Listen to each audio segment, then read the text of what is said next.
Hello guys, today I've got Sennheiser Momentum 5 and I'm going to show you how you can easily perform a factory reset.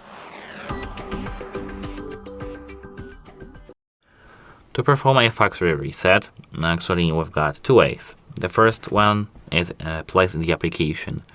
In the application called Sennheiser Smart Control Plus. Here we need to tap settings and scroll all the way down to the factory reset. This is the first way. The second way is holding this button right here for, I think it was 10 seconds or even 20 seconds. So we need to hold this button here for 20 seconds, as I said, and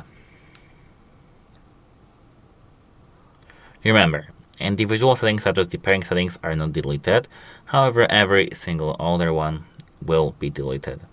So you can actually take them on, wear them during this process, because here now, as you could hear, we've got a tone. You should hear a tone for confirmation. So that should be it.